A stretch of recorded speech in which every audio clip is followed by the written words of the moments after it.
Hi guys, welcome to my channel. Today I will discuss about the macroeconomics part, marginal propensity to consume.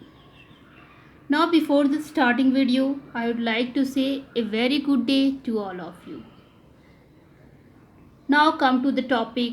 The topic is marginal propensity to consume. Marginal propensity to consume का आज हम कुछ schedule जानेंगे, definition जानेंगे, उसके formula जानेंगे. Video ज़्यादा लंबा नहीं होगा ताकि आप अच्छे से समझ सके. So now let's start the marginal propensity to consume. Marginal propensity to consume को हम लोग शॉर्ट में MPC कहते हैं और इसका फॉर्मूला होता है delta Y by delta C by delta Y. Marginal propensity to consume होता क्या है? सपोज दैट हमें बोनस मिलता है तो हम उसमें से कुछ पैसे को कंज्यूम करते हैं और कुछ पैसे को बचा लेते हैं, तो वही हमारा मार्जिनल प्रोपेंसिटी टू कंज्यूम होता है. जैसे मान लीजिए आपको बोनस मिला है 1000 रुपये, तो आपने उसमें से 20 रुपीज़ सेव किया और 80 रुपीज़ को कंज्यूम कर लिया. तो it refers to the ratio of change in consumption. ये किस बात को रेफर करता है? तो ratio of change in consumption and change in income. Income और कंजप्शन के बीच में जो भी चेंजेस होने का जो रेशियो होता है उसको marginal propensity to consume refers करता है. दूसरे शब्दों में कह सकते हैं कि it shows the amount of additional income consume by the consumer. जो एडिशनल इनकम कंज्यूम करता है कंज्यूमर, उसको हम लोग मार्जिनल प्रोपेंसिटी टू कंज्यूम कहते हैं. जो एडिशनल इनकम का अमाउंट होता है, तो मार्जिनल प्रोपेंसिटी टू क्या होता है? Consume change in consumption by change in income.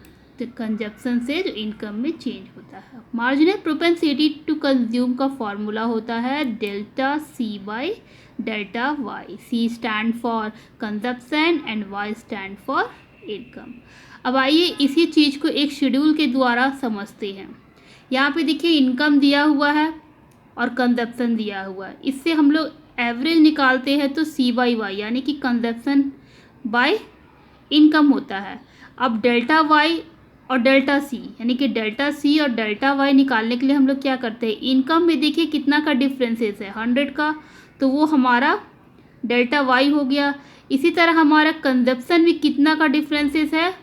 100 में से अगर हम लोग 170 माइनस 100 करते हैं तो 70 यानी कि 70 का डिफरेंसेस है हमारा.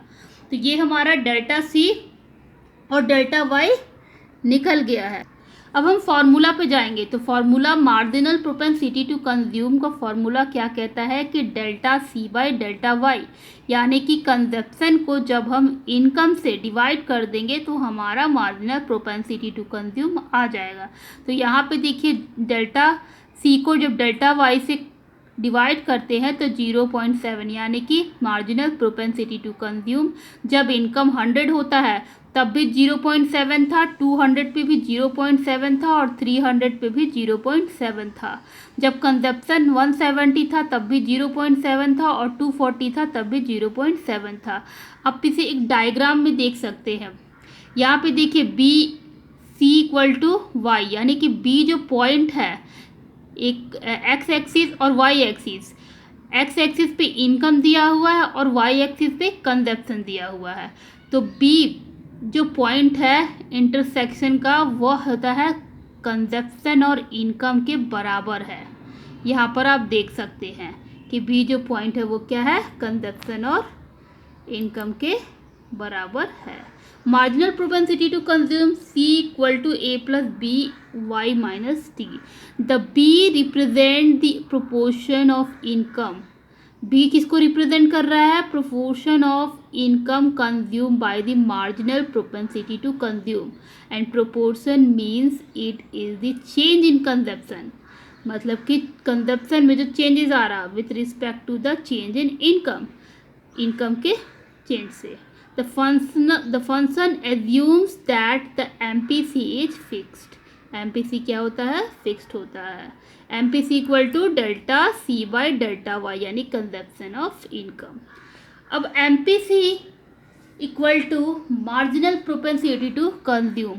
MPC को हम लोग मार्जिनल प्रोपेंसिटी टू कंज्यूम कहते हैं। डज नॉट चेंज, कभी नहीं बदलता है। When affected by change in income, it is minimum level of consumption, यह एक मिनिमम लेवल ऑफ कंजप्शन होता है। इवन, जबकि व्हेन इनकम इज जीरो, जब इनकम जीरो होता है। Consumption expenditure at zero level of income is called autonomous consumption. It is income inelastic, इसका income जो क्या होता है वो इनएलास्टिक होता है। Induce consumption is the expenditure which is affected by change in income. It is indicated by MPC into Y. Induced consumption is the portion of consumption. Induced consumption क्या होता है, portion होता है किसका, तो consumption का, that varies with disposal income. Propensity to consume, it is a schedule that show consumption expenditure at different level of income in an economy. तो consumption of function कितने तरह के होते हैं, तो कंजप्शन ऑफ फंक्शन जो propensity to consume है वो 2 टाइप्स के होते हैं। Now I hope you all of you understand. If you have any problem, you can write in the comment. If you like the video, share with your friend. Thanks and thanks for watching.